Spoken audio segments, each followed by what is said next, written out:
And we welcome back in two-time Fantasy Analyst of the Year, Jamey Eisenberg, to recap Week 9 fantasy performances. And I want to start off at the quarterback position. I am not sure who's had a better day than rookie quarterback C.J. Stroud. The Texans quarterback tossed an NFL record 470 yards. That's the most passing yards by a rookie. 5 touchdowns to no interceptions. I think just looking at this class of rookie quarterbacks, he's probably been at the top of the list when it comes to production. Do we think that this performance we saw against Tampa Bay cements his Rookie of the Year status?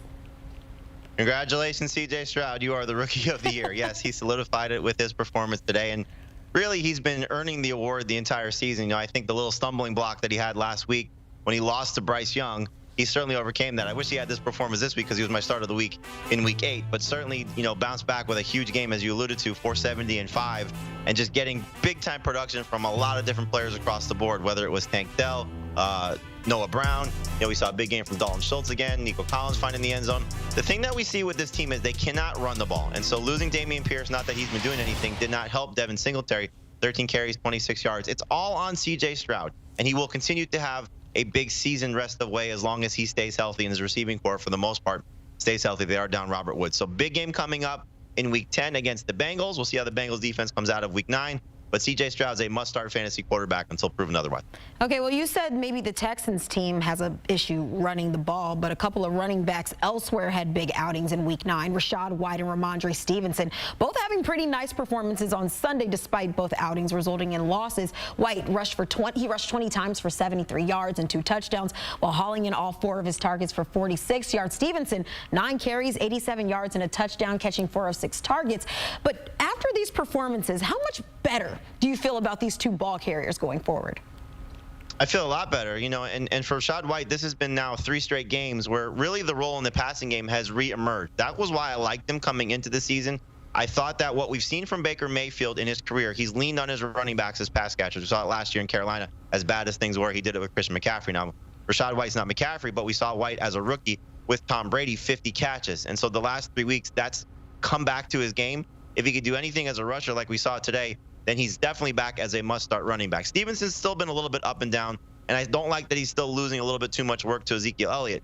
But you did see, again, another big game carrying the ball and still involved as a pass catcher. That's really been big for both of these guys. Now, for New England, they're down their best receiver. Kendrick Bourne's out for the season. Devontae Parker missed the game this week against Washington with a concussion. They have a very positive game script next week in Germany as they take on the Colts. That run defense for the majority of the season has been struggling. They did play a little bit better today, but I think Stevenson's a must-start guy.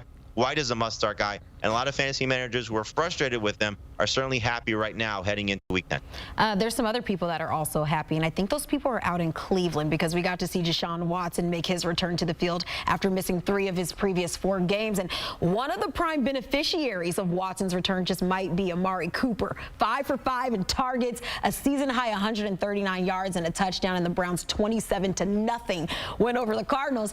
If we have a healthy and available Deshaun Watson, how does that change how we look at Amari going forward?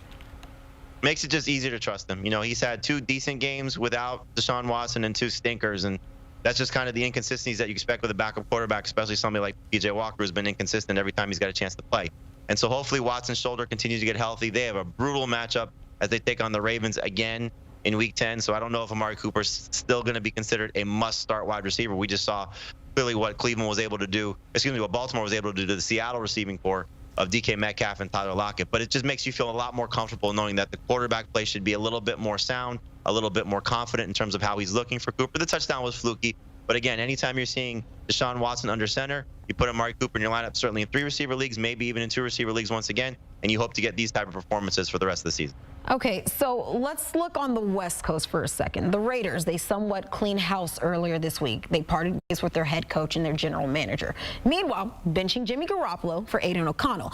They followed that up with a W in the win column, but not quite a W for Davante Adams. Just 4 receptions for 34 yards, even with the quarterback change. Like, we heard this week the news of the Jets attempting to trade for him prior to the deadline. He's obviously been frustrated with the Raiders all season.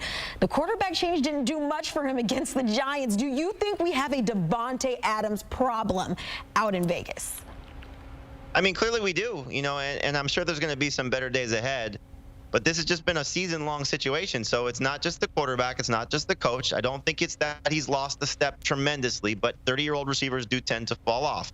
The nice thing that we saw was we got a little bit of a squeaky wheel game for Josh Jacobs, so maybe next week's a squeaky wheel game for Davante Adams, but I believe they get the Jets in Week 10, and that's not an easy defense to face when he's going to go against a secondary led by Sauce Gardner. So I don't think all of a sudden it's time to rush Davante Adams back into the top 10 of what most rankings will look like.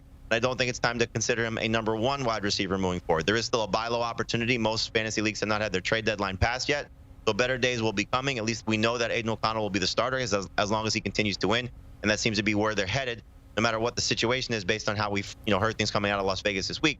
So that's what we got to see, is O'Connell leaning more on Adams, hopefully get into some situations where they're chasing points and we get those targets up. Easy win today against the Giants. They may be able to get an easy win against Zach Wilson and the Jets next week, but hopefully moving forward we see what the script is in Davante Adams' favor, where we're getting some of those just pass-heavy volume type of games, and that's what he's going to need to succeed. But this was just another frustrating performance for Davante Adams, which continues the majority of the 2023 campaign.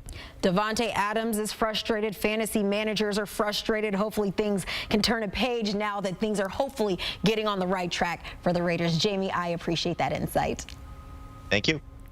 And if you want more from Jamey, you're going to want to check out the Fantasy Football Today podcast. Jamey is joined by Heath Cummings, Dave Richard, and Adam Azer throughout the year, giving you all the advice you need to win your league. And it's available wherever you get your podcasts.